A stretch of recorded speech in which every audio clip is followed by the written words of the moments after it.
kepada kita sehingga kita bisa berkumpul dalam kegiatan seminar destinasi penyebaran pemahaman dan penerapan pengalaman budaya positif. Tak lupa sholawat dan salam kita panjatkan kepada junjungan Nabi besar Muhammad SAW. Semoga kelak di hari akhir kita mendapat syafaatnya. Kepada yang terhormat Bapak Wakil Kepala Sekolah SMPN 27 Bandar Lampung, Bapak Dr. Agus Kosasi, dan kepada Ibu Bapak Guru yang saya hormati, saya akan membacakan sejumlah acara kita hari ini. Yang pertama, sambutan yang akan dibawakan Wakil Kepala Sekolah kita, Bapak Dr. Agus Kosasi. Yang kedua, penyampaian materi destinasi penyebaran pemahaman dan penerapan pengalaman budaya positif. Yang ketiga, penutup. Sebelum memulai acara, marilah kita bersama-sama membaca Bismillahirrahmanirrahim. Oke, acara yang pertama yaitu sambutan yang akan dibawakan oleh Wakil Kepala Sekolah Bapak Dr. Agus Kosasi. Kepada Bapak saya persilakan.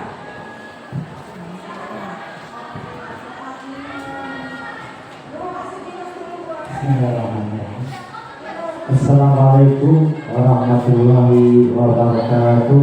Waalaikumsalam warahmatullahi wabarakatuh. Alhamdulillahirabbil alamin wassalatu wassalamu ala asyrofil anbiya'i wal mursalin wa ala alihi washabihi ajmain amma ba'du. Yang kami hormati Bapak, Ibu, Bapaknya sahabat,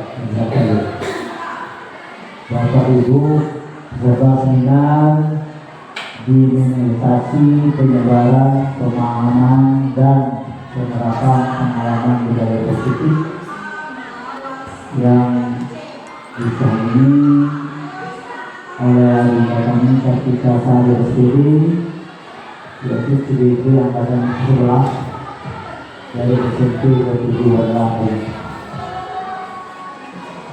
Puja dan puji syukur kita panjatkan dari Allah SWT atas kepastian dialah pada pagi hari ini sudah diberikan kenikmatan sehat, kenikmatan kesempatan sehingga kita dapat hadir di ruangan kita sendiri di Lampung dan saat seminar ini.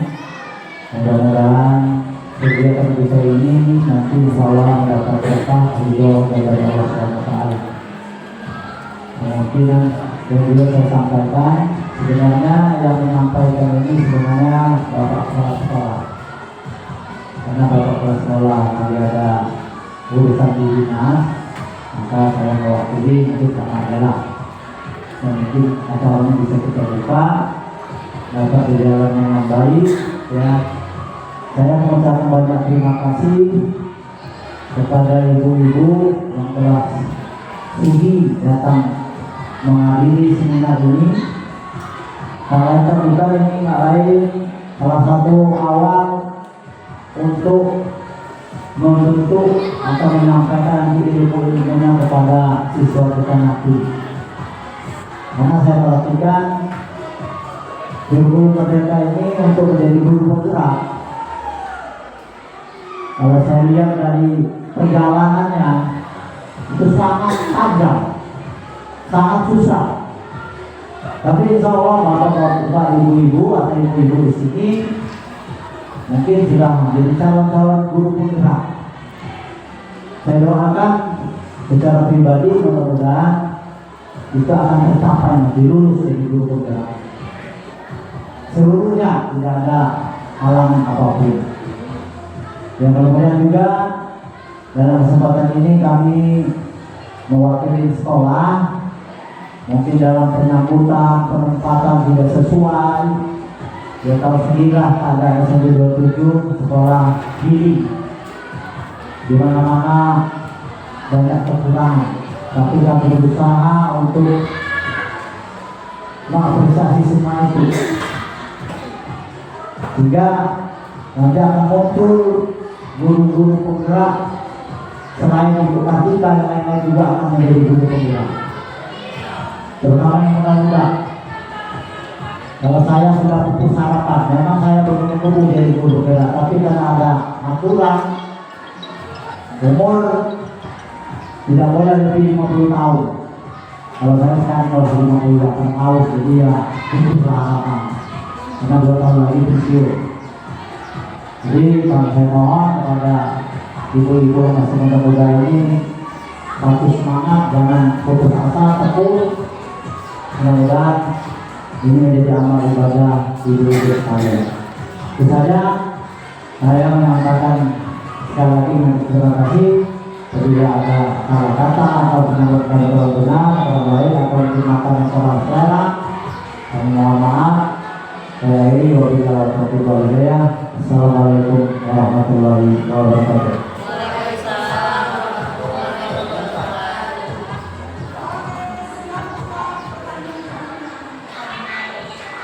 Terima kasih Bapak Kepala Spasasi, saya ucapkan. Kita lanjutkan ke acara yang kedua, yaitu penyampaian materi tentang definisi penyebaran pemahaman dan penerapan pengalaman budaya positif. Sebelum kita memulai kegiatan ini, Bapak Ibu, ada baiknya kita membaca doa dulu supaya apa yang kita dapat bermanfaat buat hidup kita ke depan. Silakan berdoa dimulai.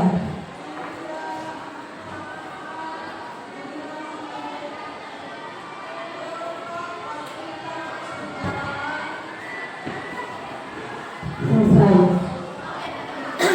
Oke, baiklah Bapak Ibu, masih fokus kan di sini ya? Pada masih fokus? Atau kita mau speaking dulu untuk mengawali pembelajaran kita hari ini? Oke, boleh berdiri semua Bapak Ibu, silakan di tempatnya masing-masing.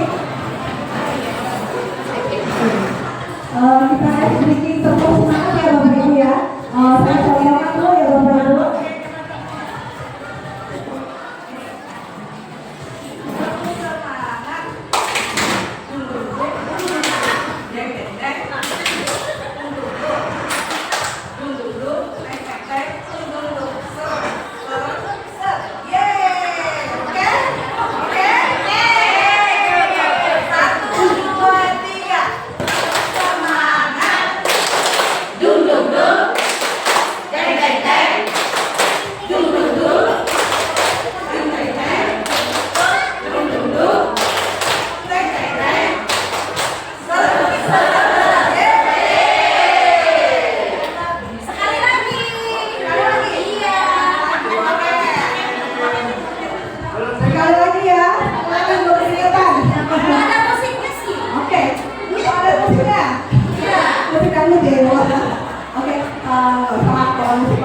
Yuk, sekali lagi ya. Tepuk semangat.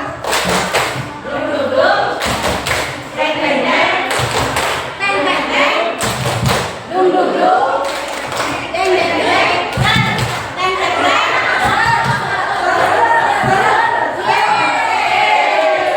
Oke, terima kasih Bapak Ibu. Silakan kembali dulu ke tempatnya. Oke, baiklah. Saya akan memulai penyampaian materi diseminasi penyebaran pemahaman dan penerapan pengalaman positif. Oke, perkenalkan dulu ya Bapak Ibu ya. Nama saya Kartika Sari, saya dari calon guru penggerak angkatan 11 Kota Bandar Lampung. Saya bertugas di SMPN 27 Bandar Lampung. Oke, silakan. Inilah Ibu Fasil dan CV saya, bisa dibaca ya Bapak Ibu. Lanjut. Budaya positif. Mungkin Bapak Ibu udah sedikit banyak mengenal tentang budaya positif ya Bapak Ibu. Di sini saya menyampaikan bahwa budaya positif merupakan perwujudan dari nilai-nilai atau keyakinan universal yang diterapkan di sekolah. Nah, budaya positif dapat mendorong murid untuk mampu berpikir, bertindak, mencipta sebagai proses memerdekakan dirinya sehingga murid mampu mandiri dan bertanggung jawab. Konsep inti budaya positif terdiri dari beberapa bagian, yaitu yang pertama, perubahan paradigma belajar, yang kedua, disiplin positif, yang ketiga, kebutuhan dasar manusia, yang keempat, motivasi perilaku manusia, kelima, posisi kontrol guru. 6. Keyakinan kelas. 7. Segitiga restitusi. Mungkin selama ini kita udah membuat di kelas-kelas kita masing-masing, yaitu membuat kesepakatan atau keyakinan kelas ya Bapak Ibu ya. Tapi sebelumnya mungkin belum paham benar apa maksudnya dibuat itu ya. Oke, kita lanjut ke slide selanjutnya. Pembelajaran dengan paradigma baru merupakan pembelajaran yang dirancang berdasarkan prinsip pembelajaran berdiferensiasi sehingga para peserta didik belajar sesuai kebutuhannya berdasarkan tahap perkembangan sesuai teori psikolog Kahneman untuk mewujudkan profil pelajar Pancasila. Disiplin positif. Disiplin positif sendiri adalah pembiasaan-pembiasaan hal yang baik mencakup sikap atau perilaku maupun tutur kata oleh seluruh warga di sekolah, terutama bagi murid agar dapat berkembang menjadi pribadi yang kritis, mandiri, dan bertanggung jawab. Ya Bapak Ibu ya, kita lanjut. Sebagai pendidik, tujuan kita adalah menciptakan peserta didik yang memiliki disiplin diri sehingga mereka berperilaku mengacu kepada nilai-nilai kebajikan universal dan memiliki motivasi dalam diri menuju perubahan perilaku ke arah yang lebih baik. Jadi kita menerapkan disiplin positif untuk anak-anak kita itu agar mereka memiliki perilaku sopan santun yang baik ya Bu Ibu ya Bapak. Oke, kita lanjut slide selanjutnya. Kebutuhan dasar manusia. Kebutuhan dasar manusia merupakan sesuatu yang kita lakukan untuk mendapatkan apa yang kita inginkan. Seluruh tindakan yang kita lakukan memiliki tujuan. Semua usaha terbaik yang kita lakukan agar kebutuhan dasar terpenuhi dengan baik. Oke Bapak, Ibu, kita semua punya kebutuhan dasar manusia. Gak hanya kita, anak-anak didik kita pun sama memiliki kebutuhan dasar yang harus mereka penuhi. Ya, apa saja pendidikan dasar yang harus dipenuhi? Yang pertama, kebutuhan dasar manusia yang pertama adalah kebutuhan bertahan hidup. Makanan, pakaian, tempat tinggal, keamanan, dan kesehatan. Itu semua adalah kebutuhan yang berkaitan dengan bertahan hidup ya Bapak Ibu ya. Kemudian yang kedua, kasih sayang dan rasa diterima. Oke. Rasa diterima diperdulikan berbagai kerjasama dan menjadi bagian dalam kelompok. Artinya dia bisa diterima di lingkungan sekolah, di lingkungan kelas, ataupun di lingkungan tempat tinggal dia. Nah, artinya kalau dia sudah bisa diterima di lingkungan tempat dia di mana berada, artinya dia rasa kasih sayangnya sudah sedikit banyak terpenuhi ya Bapak Ibu ya. Kemudian yang ketiga, penguasaan, harga diri, keinginan untuk dianggap, memimpin, berprestasi, diakui dan dikenal. Itu merupakan kebutuhan dasar manusia yang pada basicnya di penguasaan ya Bapak Ibu. Kemudian kita lanjut di kebebasan, mandiri, memiliki pilihan, mencoba hal baru, dan mampu mengendalikan arah dirinya. Nah, itu masuk di kebutuhan dasar yaitu kebebasan. Nah, mungkin di ruang lingkup sekolah atau di kelas ada ya kelakuan anak kita yang masih kurang kebebasannya, seperti misalnya sering mengganggu kawan, yaitu kan artinya dia kebutuhan dasar kebebasannya belum terpenuhi ya. Lanjut ya Ibu ya. Nah, ini yang selanjutnya adalah kesenangan atau kebahagiaan. Itu meliputi ada bermain, humor, bercanda ya bahasanya ya, terus antusias dan tertawa.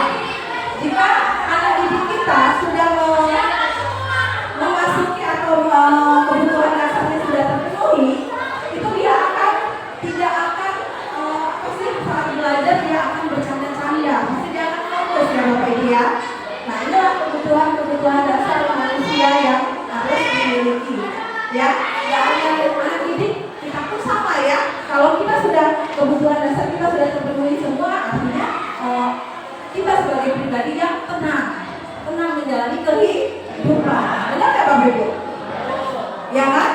lanjut ya. Lanjut ke kebutuhan dasar manusia. Kebutuhan dasar manusia ini ada 3 macam. Biasanya kalau kita berbuat kesalahan, ya kan? Atau berbuat kenakalan, kalau pada anak-anak ya misalnya bahasanya ya. Ini ada macamnya, ada hukuman, ada konsekuensi, dan restitusi. Ya, hukuman itu seperti apa sih, Bu? Nah, selama ini mungkin Bapak Ibu udah sering melakukan kesalahan, jangan dipikirkan. Nah, ini yang pertama, hukuman itu biasanya tidak terencana. Tiba-tiba Bapak Ibu melihat anak muridnya salah, tiba-tiba marah. Benar gak? Ya kan? Tidak terencana, ya kan? Yang kedua, murid tidak tahu apa yang akan terjadi kalau dia melakukan kesalahan, ya kan? Tiba-tiba dimarah sama gurunya, ya kan? Yang ketiga, berupa hukuman psikis atau fisik. Jadi bisa bentakan atau dicubit, ya kan? Nah, itu merupakan salah satu hukuman yang dimasuk ke dalam hukuman, gitu ya, Bapak Ibu ya. Kemudian kalau konsekuensi, yang seperti apa konsekuensi? Nah, ini di sini yang pertama terencana, disepakati sesuai dengan peraturan. Misalnya di sekolah kita datang melambat ke sekolah, ya kan? Nah, itu apa yang diberikan hukuman? Katanya memungut sampah, misalnya Bapak Ibu ya. Nah, itu udah ada terencana gitu ya kan, udah ada peraturannya. Terus yang kedua, murid kalau kita berikan konsekuensi, pasti murid tetap dibuat tidak nyaman ya. Ya kan? Nyaman gak tuh murid kalau kita kasih konsekuensi? Tidak nyaman kan? Dia merasa, oh saya ini bersalah gitu kan ibaratnya. Terus yang ketiga, sikap guru yang selalu memonitor murid. Memonitor itu seperti apa sih? Misalkan monitor itu kan memantau ya Bapak Ibu ya. Artinya murid-murid itu dipantau. Kalau melakukan kesalahan sedikit ditegur. Nah, itu namanya yang dikatakan monitor kan. Nah, kemudian kalau untuk kebutuhan dasar restitusi, ini adalah yang pertama, proses menciptakan kondisi bagi murid untuk memperbaiki kesalahan. Jadi mereka itu kita gali. Kita gali bagaimana cara menyelesaikan apa yang mereka lakukan, menyadari, dan bagaimana kita ketemu dengan solusinya, sehingga murid kita bisa memahami dan memperbaiki kesalahan tersebut dengan kita gali. Oh, dia merasa mengakui kesalahan, terus gimana solusi yang dilakukan mereka supaya bisa menyelesaikan masalah tersebut. Nah, itu yang dikatakan dengan restitusi, ya Bapak Ibu. Nah, yang kedua, bisa juga dengan proses kolaboratif yang mengajarkan murid untuk mencari solusi sendiri, ya bisa, ya Bapak Ibu. Artinya di sini murid itu diajarkan mandiri untuk menyelesaikan masalahnya sendiri. Oke?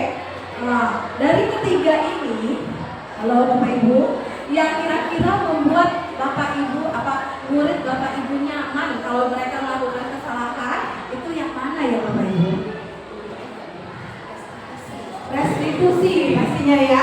Dari restitusi ini mereka bisa mengakui atau menemukan kesalahan mereka, terus mereka juga bisa menyelesaikan masalah mereka, sehingga mereka pun akan berpikir tidak akan mengulangi, atau kesadaran dirinya akan muncul untuk tidak melakukan hal sama tadi.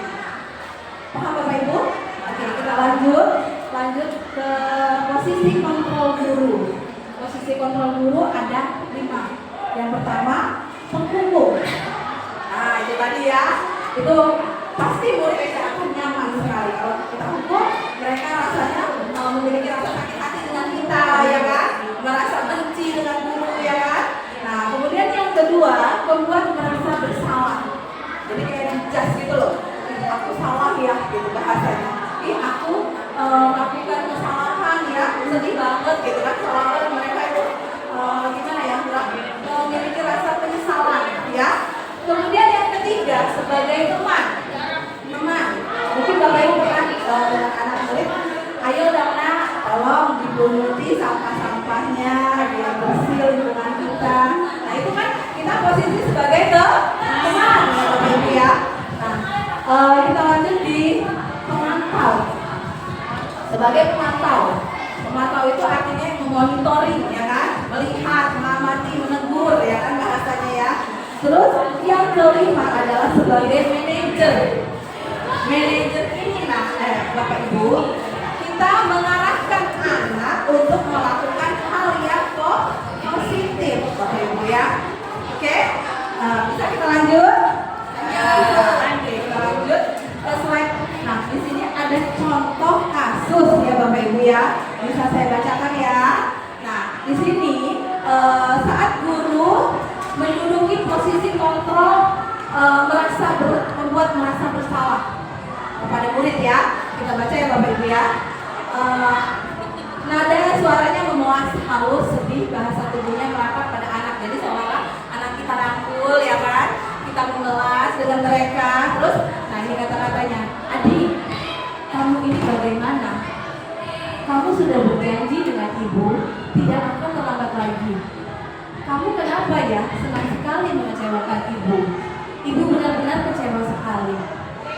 Nah, bagaimana perasaan murid bila ditegur seperti ini Ibu Bapak? Silakan, nah ini bisa dibaca. Hasilnya, murid akan merasa bersalah, ya kan? Bersalah telah mengecewakan ibu atau bapak gurunya. Murid akan merasa menjadi orang yang gagal dan tidak sanggup membahagiakan orang lain, ya kan? Dari kata-kata bapak ibu guru tadi ya yang menegur. Kadang-kala sikap seperti itu lebih berbahaya daripada sikap menghukum, Bapak Ibu. Sikap yang kita lakukan seperti itu lebih berbahaya daripada menghukum. Kenapa? Karena emosi akan tertanam merapat di dalam murid, menambah perasaannya. Jadi murid itu merasa yang ini udah kecewain banget ya Bapak Ibu guru. Gitu ya, batin bahasanya Bapak Ibu. Nah, tidak seperti murid dengan guru penghukum, di mana murid bisa melupakan amanahnya. Penghukum kan bisa marah tuh murid kan.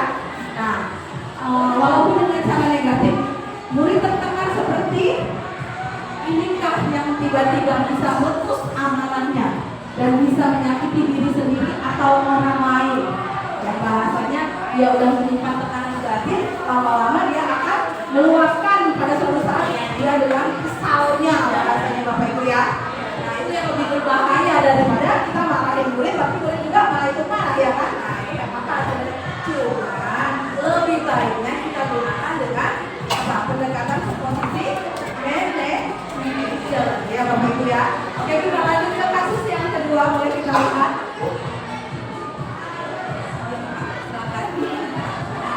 Oke, kita lanjut ya kasus yang kedua. Di sini Adi yang terlambat hadir di sekolah.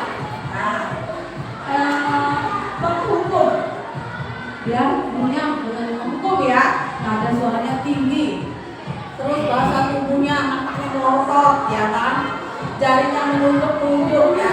Jadi seolah-olah ini Bapak Ibu, terlambat lagi, gitu kan? Terlambat lagi kamu, ya kan? Selalu datang terlambat. Kapan kamu bisa datang tepat waktunya, ya kan? Malah dia menghukum. Tanyakan kepada diri Anda, bagaimana perasaan murid bila guru berbicara seperti itu dan saat murid datang terlambat? Hasilnya, kemungkinan murid marah dan mendendam atau bersifat agresif, ya kan? Bisa jadi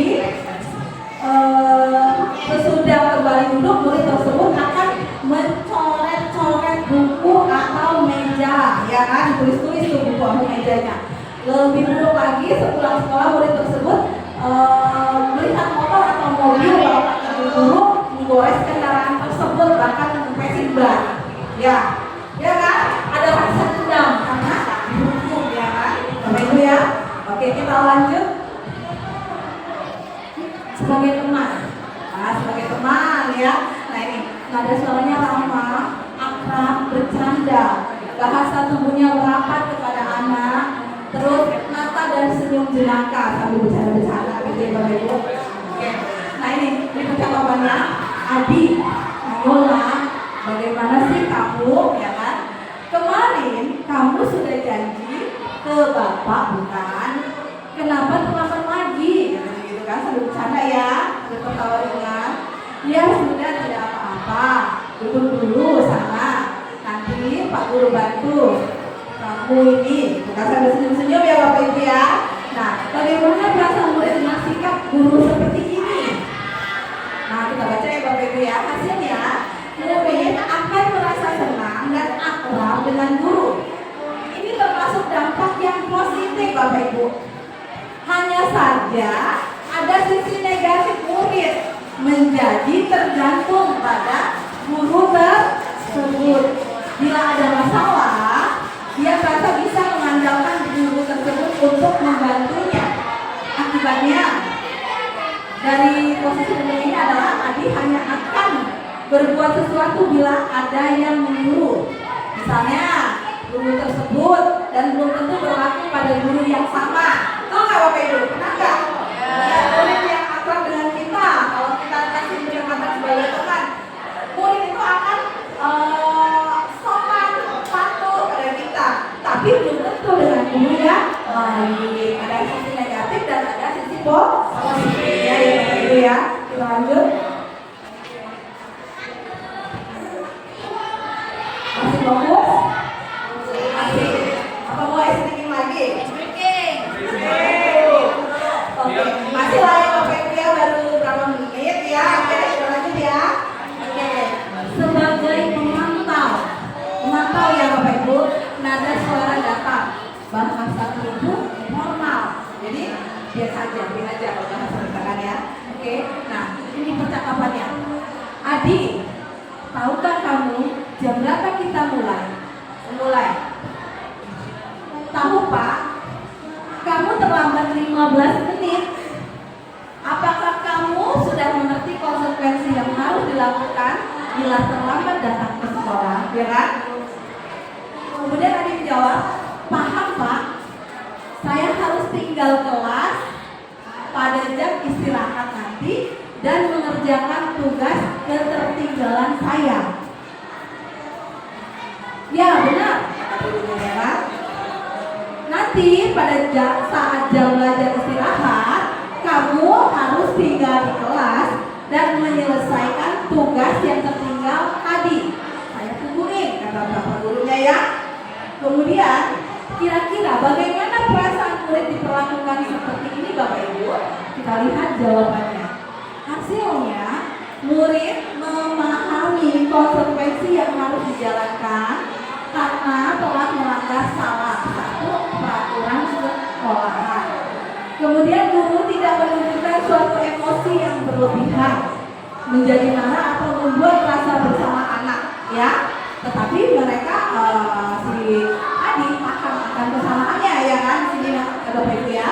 Kemudian murid tetap dibuat tidak nyaman, yaitu harus tinggal di kelas, padahal waktu jam istirahat. Tetapi dia mengerjakan tugas ketertinggalannya, ya Bapak Ibu. Kemudian guru tetap harus memantau murid juga pada saat mengerjakan tugas di jam istirahat, karena murid tidak bisa ditinggal seorang diri, ya kan. Nah itu kira-kira bagus gak Bapak Ibu kalau kita pakai posisi kontrol memantau? Bagus, tapi masih ada sisi negatifnya ya Bapak Ibu ya. Oke, kita lanjut selanjutnya ke manajer. Nah ini yang terbaik. Ini ya Bapak Ibu, posisi kontrol yang terbaik. Nada suara halus, bahasa tubuh tidak kaku, mendekat ke murid ya Bapak Ibu. Nah kita baca percakapannya ya Bapak Ibu ya. Yang pertama, Adi, apakah kamu mengetahui jam berapa sekolah dimulainya? Ya kan? Tahu Pak, jam 7 pagi, ya kan? Ya, jadi kamu terlambat. Kira-kira bagaimana kamu memperbaiki masalah ini? Nah, ya kan? Kemudian dijawab Adi, saya bisa melayani teman saya Pak untuk mengerjakan tugas yang tertinggal. Kemudian agar mempersiapkan guru segala baik itu bisa dilakukan. karena setelah Apakah ini besok akan ada masalah untuk kamu agar bisa hadir tepat waktu di sekolah? Tidak Pak, kepada saya bisa hadir tepat waktu. agar segera merangkap ke lapangan untuk bersiap-siap. Saya hargai Dan kepada usaha kamu. memperbaiki diri. Saudara ini kita undang asal Bagaimana perasaan murid yang diperlakukan seperti itu Bapak Ibu? Kira-kira seperti apa perasaan murid kita kalau kita perlakukan sebagai manajer? Baik, kita baca sama-sama ya Bapak Ibu ya. Pada posisi manajer, maka seorang guru sebaiknya tulus, benar-benar tulus menghargai anak tersebut. Tidak perlu marah, tidak perlu meninggalkan atau meninggikan suara, apalagi menunjuk-nunjuk jari ke murid. Gitu-gitu ya, pakai mata melotot ya Bapak Ibu ya. Nah, atau berkaca pinggang, atau seolah-olah atau bersikap seolah-olah menyesal. Oke? Tampak sedih sekali akan membuat murid tersebut bersenang gurau. Halo Bapak Ibu, di sini posisi manajer. Jadi kita nih melakukan pendekatan kepada murid kita secara emosional ya, maupun secara fisikis. Jadi anak itu merasa dihargai Bapak Ibu. Walaupun dia melakukan kesalahan, anak itu kita cari gimana cara solusi menyelesaikan masalah tersebut. Dan dia setelah melakukan atau menemukan pemecahan masalah tersebut, mereka bisa tidak akan mengulangi lagi kesalahannya tersebut. Jadi kesadaran dirinya yang dimunculkan ya Bapak Ibu ya. Sampai sini ada yang mau bertanya Bapak Ibu? Oke, silakan.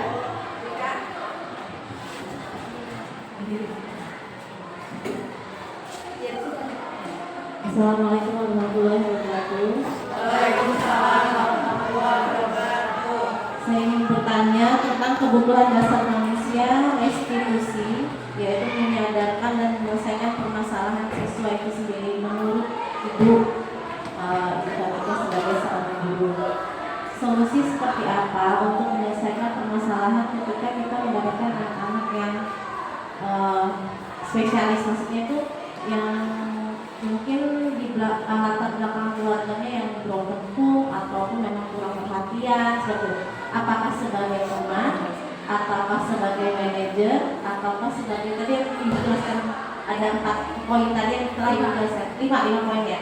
Jadi menurut Ibu sendiri baiknya seorang guru itu seperti apa? Terima kasih. Waalaikumsalam warahmatullahi wabarakatuh. Baik Bapak Ibu, saya akan menanggapi pertanyaan Ibu Ika Susilawati. Nah, kalau menurut saya, kalau kita menghadapi anak-anak yang berlatar belakang orang tuanya broken, artinya dia tangki apa yang kosong? Tangki kasih sayang ya Bapak Ibu ya? Betul nggak? Betul nggak? Tangki kasih sayangnya kosong. Dia tidak mendapat perhatian dari kedua orang tuanya, ya kan? Si bapak kemana, si ibu kemana ya? Betul nggak Bapak Ibu? Ya.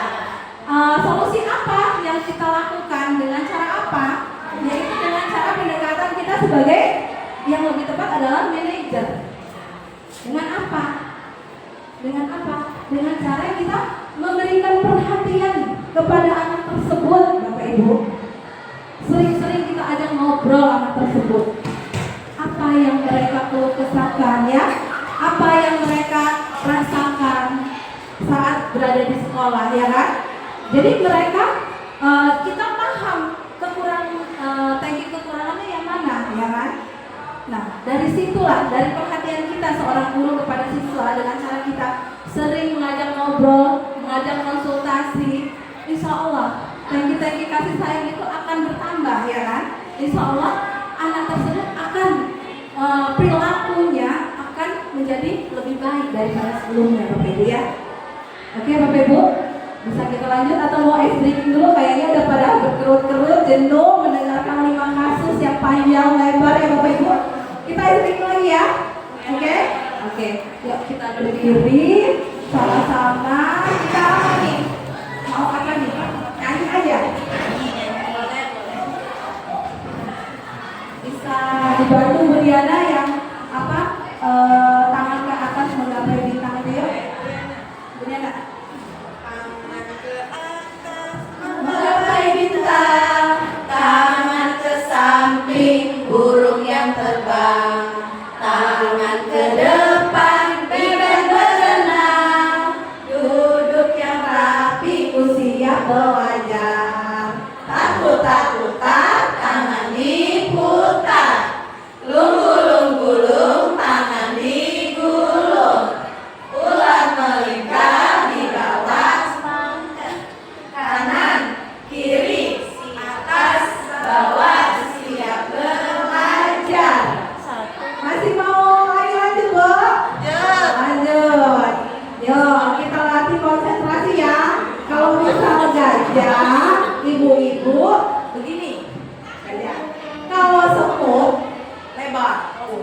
Paham?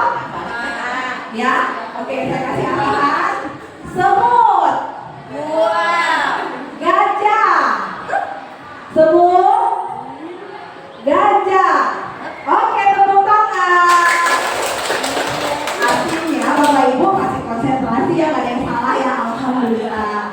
Silakan kembali dulu tempatnya. Kita lanjut ya, Bu Diana. Slide-nya. Contoh lain, penerapan 5 posisi kontrol guru. Nah, ini ada contoh lain nih. Penghukum, misalnya menyuruh anak berdiri dengan sebelah kaki di depan kelas. Penghukum bukan Ibu, Bapak?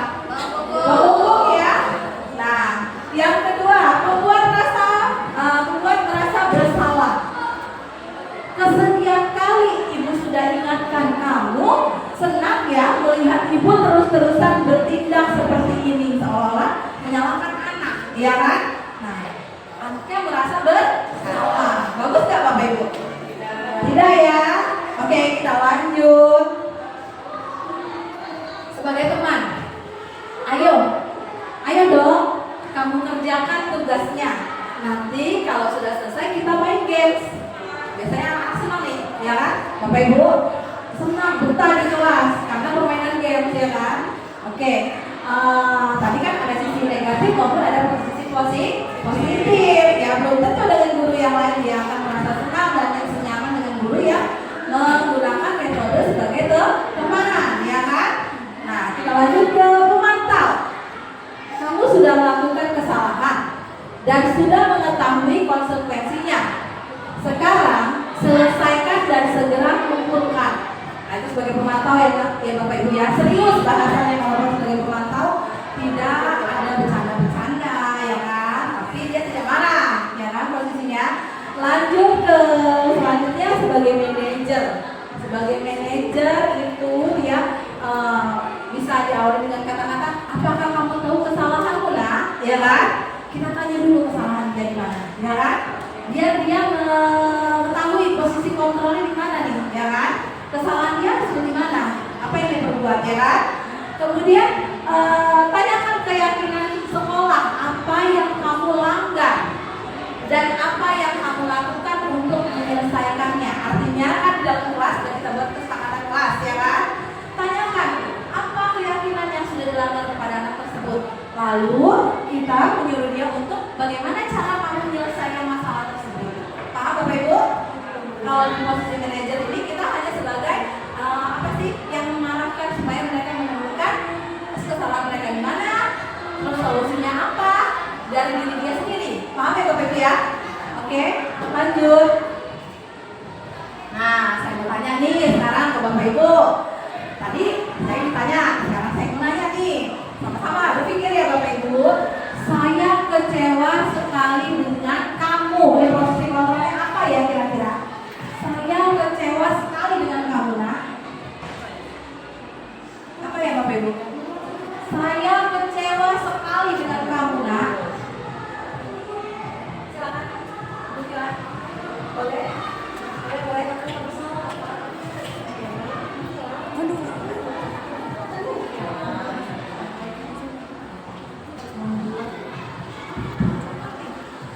Membuat rasa bersalah.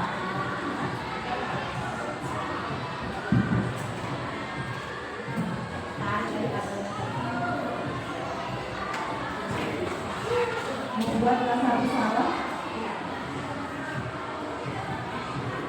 Benar Bapak Ibu? Oke, betul ya Bapak Ibu ya. Ada kalimat-kalimat yang membuat seolah-olah anak tersebut melakukan kesalahan yang fatal ya kan. Jadi itu berkaitan dengan membuat rasa bersalah.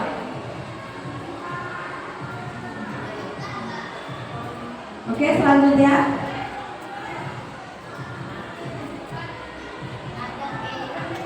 Oke. Oke Bapak Ibu, ini ada halangan sebentar.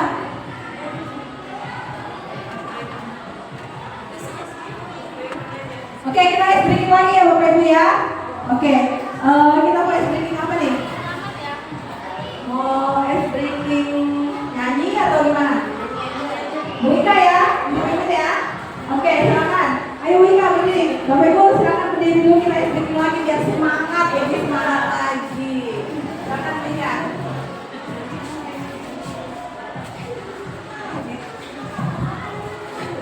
Ada yang kasih bisa masukkan kita kayak apa habis yang mimpin. Kalau lampu balon itu ada di mana? Suasana merdeka, Bu. Hari merdeka, hari merdeka. 17 Agustus aja ya. Ya. Kita mulai ya. 1, 2, 3. 17 Agustus tahun 45. Itulah hari kemerdekaan kita. Hari merdeka nusa dan bangsa. Hari lahirnya bangsa Indonesia. Merdeka, sekali merdeka tetap merdeka. Selama hayat masih dikandung badan, kita tetap setia mempertahankan Indonesia.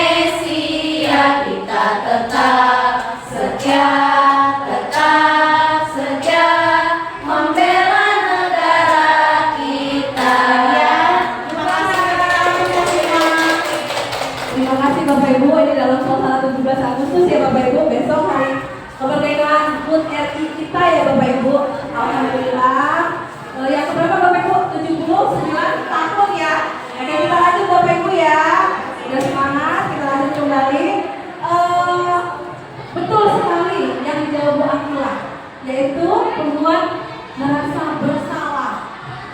Ya, kira-kira nanti ada efeknya kan? Ya Bapak Ibu ya, tadi sudah kita bahas efeknya yaitu jika nanti suatu saat dia dipendam dia akan meluap dengan kemarahan yang besar ya kan? Ini tidak baik ya Bapak Ibu ya. Oke, kita lanjut selanjutnya Bapak Ibu. Ada kata-kata kamu tidak pernah benar melakukannya. Sekarang keliling lapangan 3 kali. Posisi kontrol apa itu Bapak Ibu? Hukum. Oke, betul sekali Bu. Betul Bu Yeni, sebagai posisi kontrol penghukum. Ya, ini biasanya anak merasakan marah dan jengkel kepada kita karena diberikan hukuman ya Bapak Ibu. Bahkan nanti pulang sekolah lihat ya Bu, banyak saya kempesin katanya gitu ya. Karena sebel ya Bapak Ibu ya. Oke, kita lanjut ke nah ini ada kata-kata lagi Bapak Ibu. Kira-kira bagaimana kamu akan memperbaiki masalah ini nak? Itu posisi kontrol apa ya Bapak Ibu?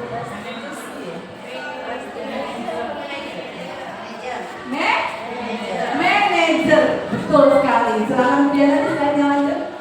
Ya, oke sebagai manager.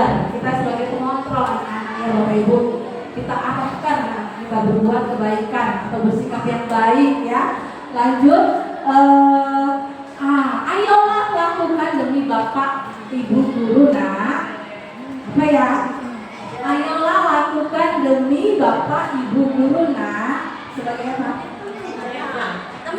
Teman Bapak Ibu guru ya. Sebagai teman. Ini ada sisi positif dan juga ada sisi negatifnya. Nah, kita lanjut Bu Diana, silakan saya. Kamu terlambat 15 menit. Apakah kamu sudah mengerti konsekuensi yang dilakukan bila terlambat? Sebagai apa nih?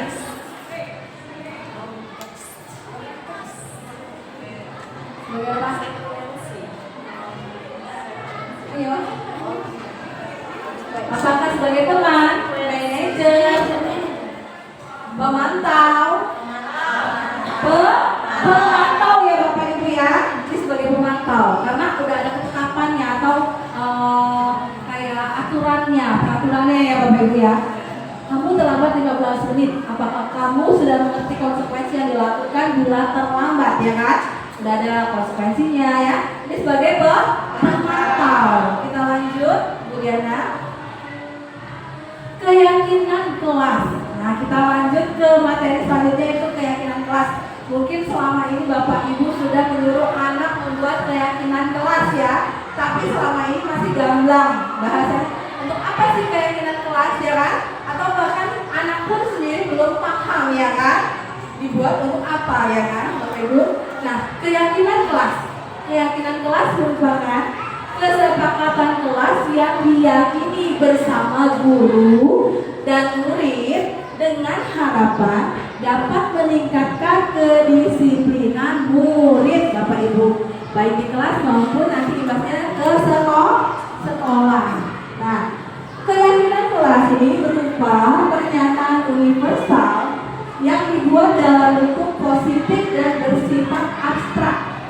Keyakinan kelas sebenarnya tidak terlalu banyak sehingga mudah diingat dan dipahami semua warga yang ada di kelas. Ikut berkontribusi juga dalam pembuatannya. Jadi kita sepakatin bersama-sama, kita buat bersama-sama. Itu pendapat siswa dan pendapat guru, sehingga kita semua akan menjalaninya bersama-sama. Ya Bapak Ibu ya. Itu manfaat dibuatnya kesepakatan kelas. Nah, keyakinan kelas lewat kegiatan dapat dengan cara mengutarakan pendapat siswa-siswi kita yang ada di kelas. Jadi sisi anak, siswa-siswi kita itu disuruh mengungkapkan pendapatnya untuk terciptanya keyakinan kelas yang akan kita laksanakan bersama, Bapak Ibu ya. Nah, lanjut Bu Diana. Kita lanjut. Apa mau saya tampilkan dulu video mengenai kesepakatan kelas atau cara pembuatan kesepakatan kelas? Boleh Bapak Ibu? Boleh. Saya tinggal dulu ya Bapak Ibu.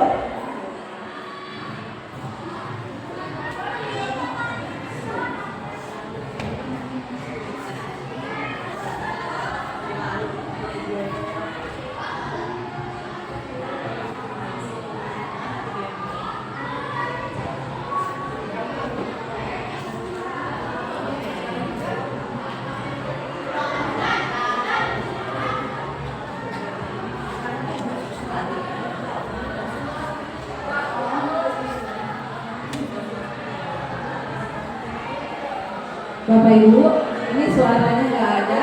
Kita bisa lihat aja ya bagaimana kegiatan dalam kelas untuk membuat kesepakatan kelas, Bapak Ibu.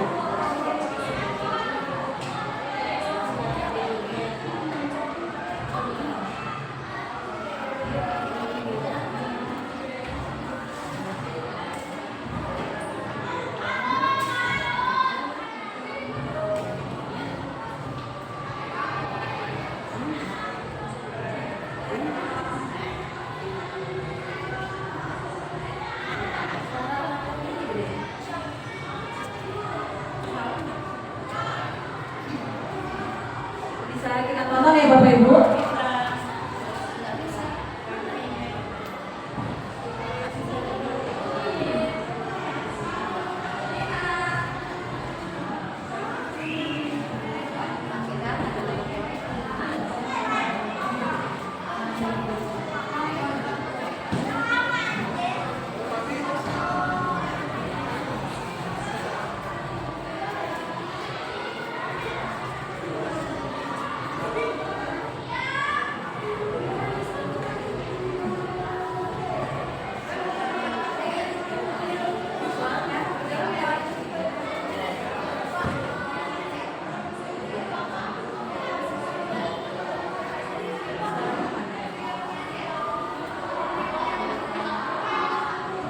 Ini Bapak Ibu, saat yang kita lakukan dalam membuat kesepakatan kelas dalam kelas ya Bapak Ibu.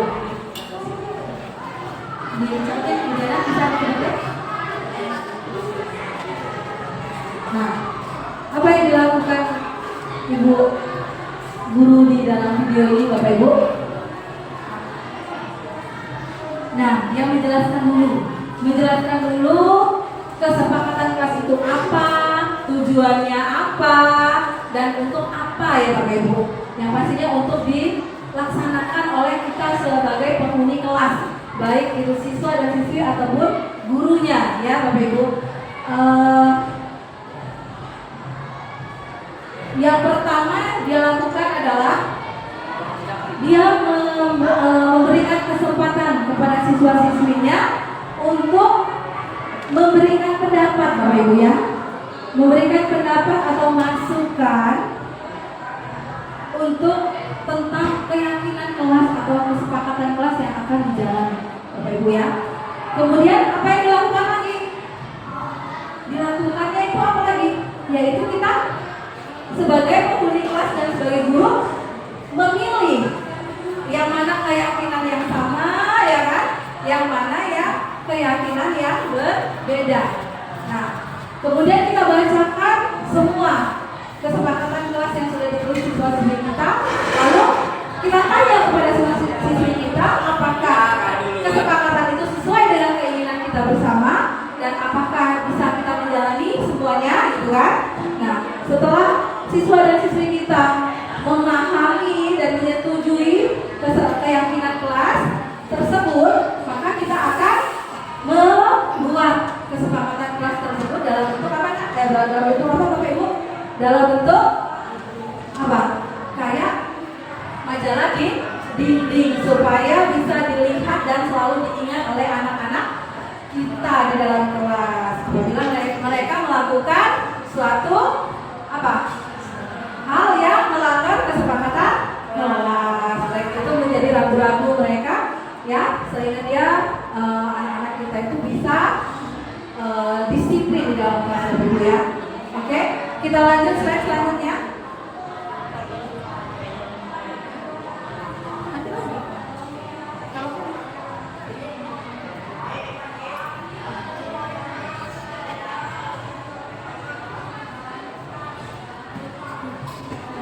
Oke, Bapak Ibu.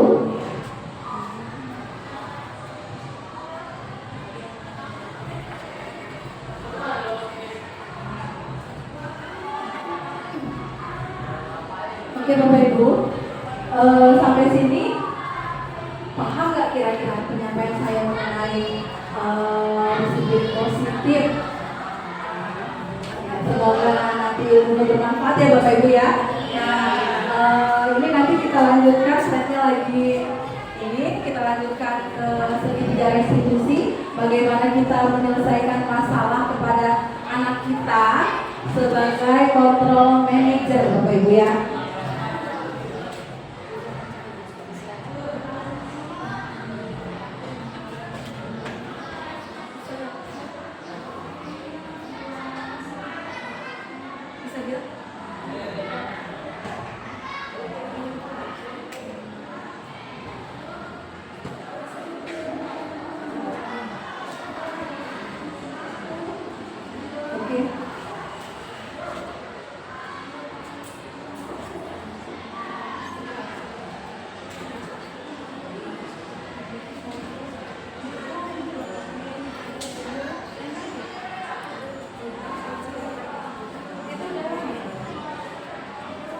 Oke, Bapak Ibu, sampai sini ada yang mau ditanyakan, Bapak Ibu? Cukup ya, Bapak Ibu ya. Nah, untuk penyelesaian masalah dengan segitiga kontrol restitusi, itu yang pertama adalah bagaimana cara kita menemukan dulu validasi masalah kepada siswa. Misalkan kemarin saya sudah melakukan diskusi dengan siswa kita, yaitu mengenai siswa tersebut sering terlambat ke sekolah, Bapak Ibu. Yang saya tanyakan dulu kepada siswa kita itu keyakinan kelas apa nak yang sudah kamu langgar, ya kan? Keyakinan kelas apa nak yang sudah kamu langgar? Dia menjawab bahwa saya sudah melanggar kedisiplinan, Bapak Ibu. Kemudian saya juga menanyakan lagi, bagaimana nak cara kamu menyelesaikan masalah ini, ya kan, kepada anak kita itu tersebut. Nah, dia menjawab, ya tidak akan tidur malam-malam lagi, Bu, karena begadang, katanya. Ya, berusaha tidak akan tidur malam dan datang lebih pagi lagi daripada yang sebelumnya. Kemudian setelah dia menemukan solusi masalah tersebut, saya memberikan tanggapan kepada dia bahwa pengakuannya sudah baik karena dia sudah menemukan solusinya untuk menyelesaikan masalah yang dia hadapi, dan saya pun menyuruh dia lebih semangat lagi untuk belajar atau datang ke sekolah. itulah yang dilakukan pada tahapan segitiga restitusi, di mana kita menemukan ada posisi kontrol validasi salah dulu ya kan, kemudian kita bertanya terus menemukan validasi cara penyelesaiannya ya Bapak Ibu, dan kita pun menemukan cara menyikapi atau memberikan semangat kepada anak tersebut Bapak Ibu. Nah Bapak Ibu, sudah selesai materi kita hari ini. Ada yang mau ditanyakan lagi? Sudah cukup Bapak Ibu? Materi kita hari ini semoga bermanfaat buat Bapak Ibu ya Bapak Ibu. Saya akhiri. Wabillahi taufiq wal hidayah. Wassalamualaikum warahmatullahi wabarakatuh. Waalaikumsalam warahmatullahi wabarakatuh. Untuk acara selanjutnya yaitu penutup, ada baiknya kita tutup acara ini Bapak Ibu dengan membaca doa bersama-sama ya Bapak Ibu. Oke, ada baiknya kita membaca doa bersama-sama. Berdoa dimulai.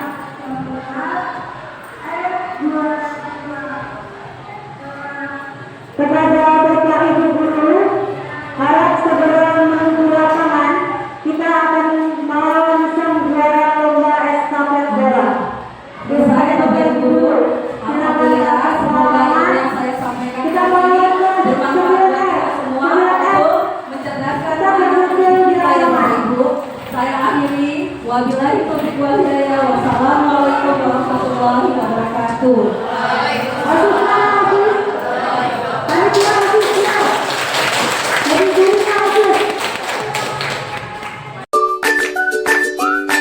Bersiap, berdoa dimulai.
Beri salam kepada Ibu Guru.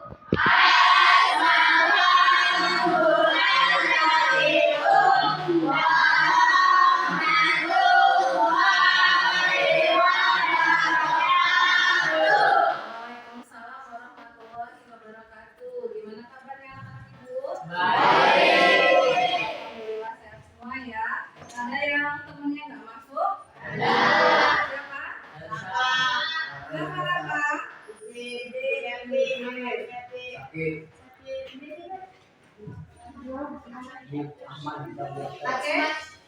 Oke, baiklah. Hari ini Ibu mau mengajak kalian membuat keyakinan kelas. Nah, keyakinan kelas ini tujuannya kita buat adalah kita buat menggunakan pendapat kita bersama dan nanti kita jalankan secara bersama ya, supaya apa nak, pembelajaran pembelajaran di kelas kita menjadi lebih tertib, ya. Paham? Nanti Ibu bagikan kertas ini satu-satu. Kalian tuliskan pendapat kalian di dalam kertas ini. Baru nanti kalian tempelkan di papan tulis. Kita sama-sama amati nilai-nilai keyakinan apa saja yang kalian tuliskan dari diri kalian, dari pendapat kalian, ya. Paham ya anak-anak Ibu ya? Ibu bagikan satu-satu ya nak ya.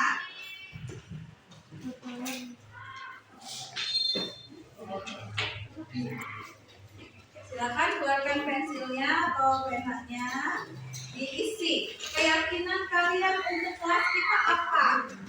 Apa saja sih yang kalian inginkan di kelas kita supaya pembelajaran kita berjalan dengan lancar, tertib dan tenang, ya? Oke.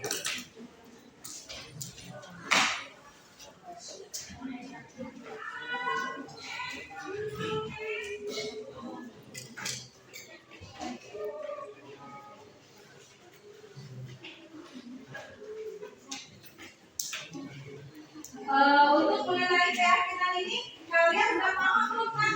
Sudah. Ya, paham ya?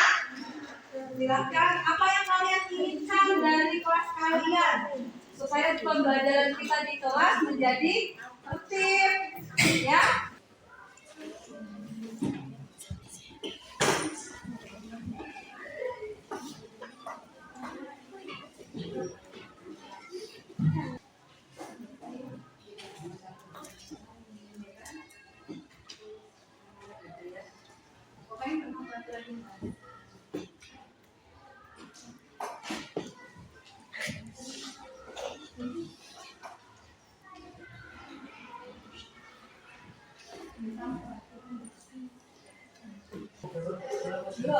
Oh ya sudah, silakan maju ke depan dan kalian bapak tulis. Boleh tembakan. Yo, lanjut.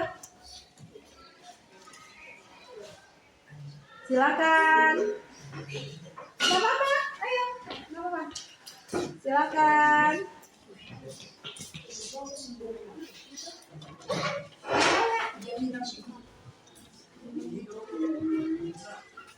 Terbalik.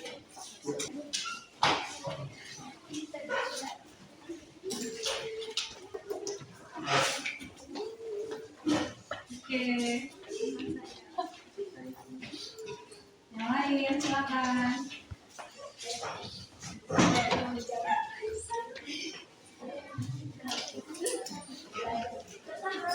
Ayo masih.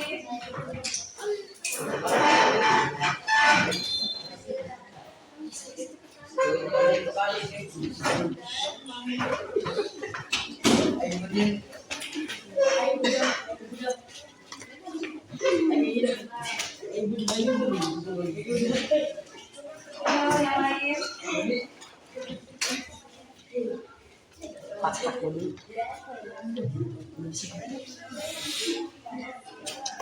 Oke, silakan. Sudah selesai, yang lain. Oke, ada?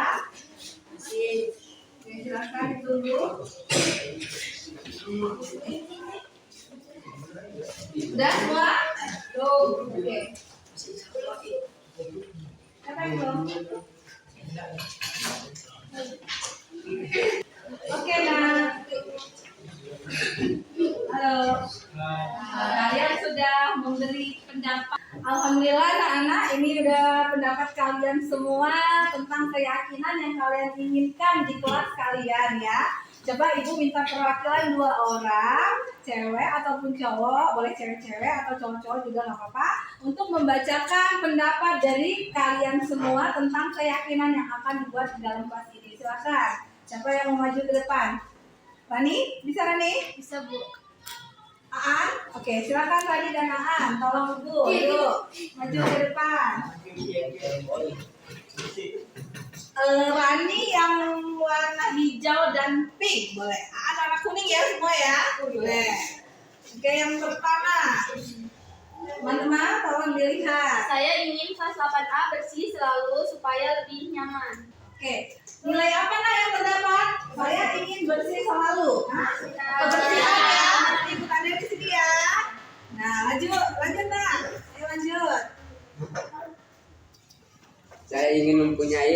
yang rapi dan disiplin dan Oke. karakter saling support dan satu sama lain. Nah, nilai apa tuh? Kerapihan, kebersihan, Saling menghargai. apa? Kerapihan. Berarti nilai ke disiplin ada, terus kebersihan ada, saling menghargai. Lanjut.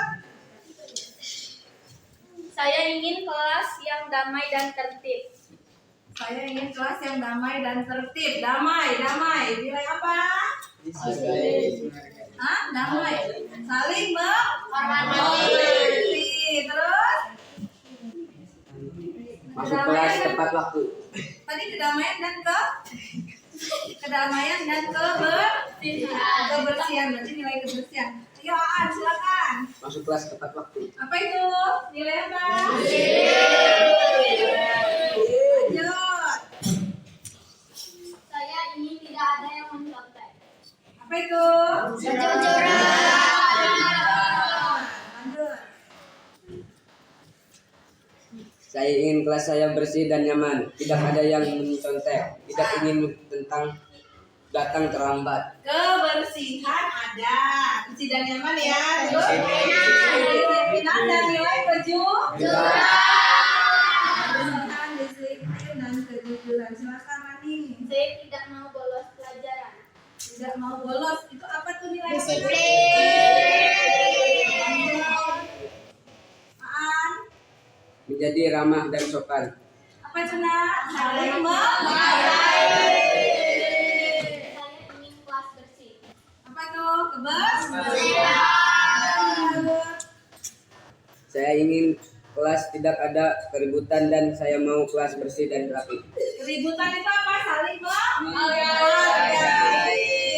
Apalagi tadi kebersihan dan rapi. Nilai kebersihan. Lanjut, Rani. Saya ingin kelas saya tertib, nyaman saat belajar. Tertib berarti apa tuh? Disiplin. Nyaman berarti kebersihan. Lanjut. Saya ingin kelas ini bersih tanpa ada sampah dan diracik. Berarti kebersihan. Nilai apa? Nilai kebersihan. Lanjut. Saya ingin kelas saya tertib dan bagus, bersih rapi. Tertib. Tertib apa? Disiplin. Bersih, kebersihan dan rapi ya. Yuk. Lanjut. Saya ingin semua siswa datang tepat waktu, tidak berisik di kelas, bisa diatur. Ya. Tepat waktu, disiplin, tidak berisik di kelas, saling menghargai. Dan apa tadi? Dan tepat apa? Bisa diatur. Bisa diatur, berarti saling menghargai. Lanjut. Saya ingin kelas saya bersih dan tidak ada bullying. Bersih berarti tidak ada bullying, saling menghargai. Lanjut. Saya mau kelas saya tidak ada yang datang ke sekolah terlambat. Lanjut. Saya ingin Tidak datang terlambat berarti apa nilainya? disiplin. Disiplin. Lanjut. Saya ingin belajar. Belajar berarti disiplin. Lanjut. Keyakinan kelas 8A tidak menjelaskan saat guru menjelaskan. Apa? Menjelaskan saat guru bercerita saat guru menjelaskan. Saya tidak ingin bercerita saat guru menjelaskan. Berarti apa? Saling menghormati. Lanjut. Saya ingin kelas saya tertib dan bersih nyaman. Saya ingin kelas saya tertib, bersih dan nyaman. Tertib itu apa? Disiplin. Bersih, kebersihan. Nyaman juga kebersihan. Lanjut. Saya yakin kelas 8A bisa menjaga kebersihan dan tidak membuang sampah sembarangan. Kebersihan, tidak membuang sampah sembarangan juga kebersihan ya. Oke, lanjut. Saya ingin kelas saya bersih, nyaman, sejuk, tidak membuang sampah sembarangan. Saya ingin Kelas saya bersih, nyaman, sejuk, tidak membuang sampah sembarangan. berarti kebersihan. Lanjut. Saya ingin kelas yang nyaman, bersih dan tidak ada bullying. bersih, berarti kebersihan. Nyaman juga kebersihan, tidak ada bullying, saling menghormati. Kebersihan dan saling menghormati. Lanjut. Saya yakin di kelas 8A tidak ada yang saling bully. Ya, berarti saling menghormati dan menghargai. Boleh. Lanjut. Saya ingin tidak ada keributan di kelas. Apa?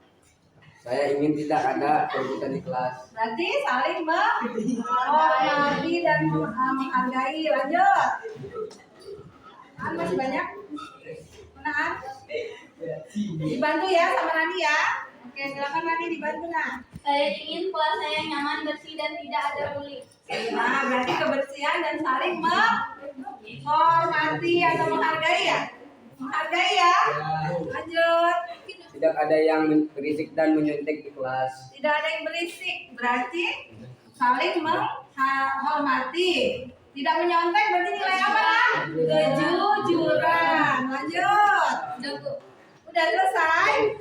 Nah, inilah nilai-nilai yang kalian sudah ungkapkan. Keinginan kalian tentang keyakinan di kelas kalian. Rani dan silakan duduk dulu. Ini kita ada nilai kebersihan, nilai kedisiplinan, saling menghargai, nilai kejujuran, dan saling menghormati. Ayo. Nah, kita kelompokkan ke tabel Y, yaitu yang terlihat, terdengar, dan berperilaku. Oke, kebersihan. Perilaku dan terlihat, ya. Ini kebersihan. Ya, perilaku juga ya. Kebersihan.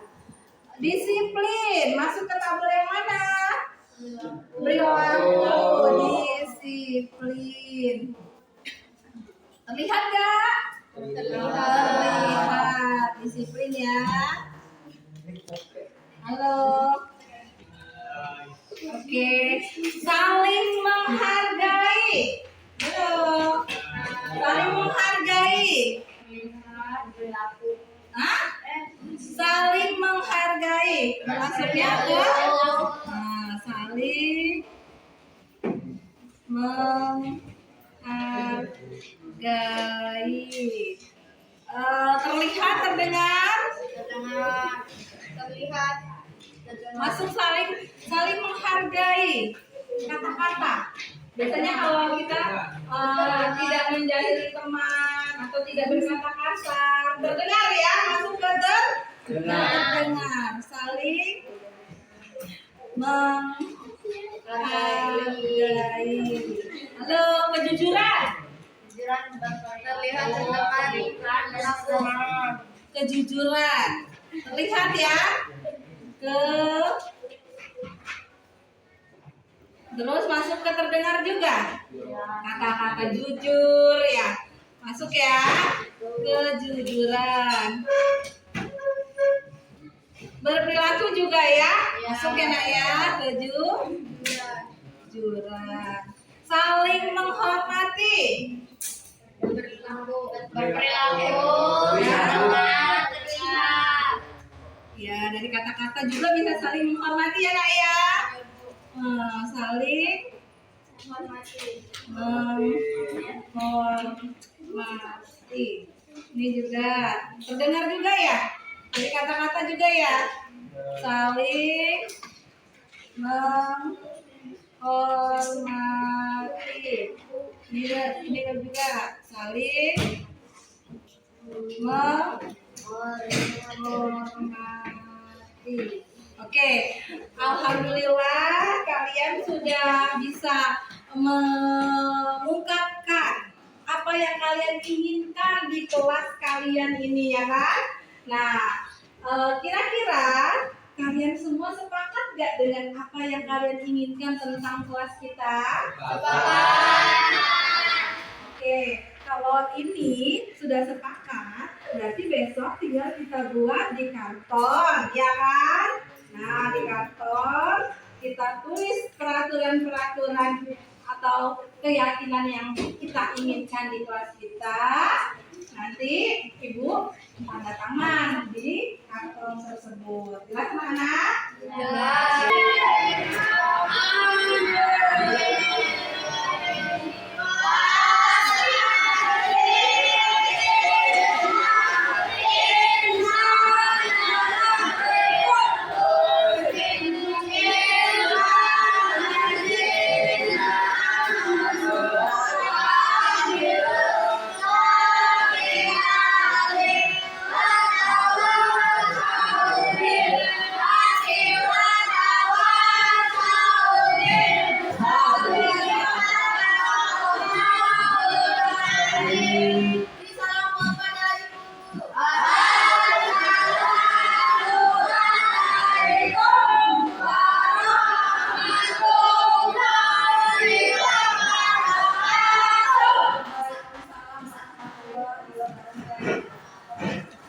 Assalamualaikum warahmatullahi wabarakatuh. Perkenalkan, saya Devina. Saya merupakan teman sejawat dari Ibu Kartikasari yang saat ini sedang menjalani CGP Angkatan 11. Dalam kegiatan yang dilakukan oleh Ibu Kartikasari, membuat saya termotivasi untuk melakukan budaya positif di sekolah, yaitu salah satunya membuat keyakinan kelas seperti yang disosialisasikan oleh Ibu Kartika.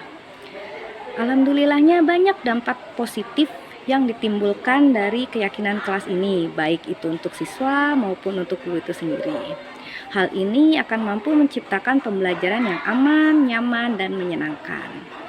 Semoga ini terus berlanjut, tidak hanya sampai di sini. Terima kasih juga untuk Bu Kartika atas praktik baik yang sudah disampaikan. Lancar terus untuk CGP-nya. Sekian dari saya. Wassalamualaikum warahmatullahi wabarakatuh.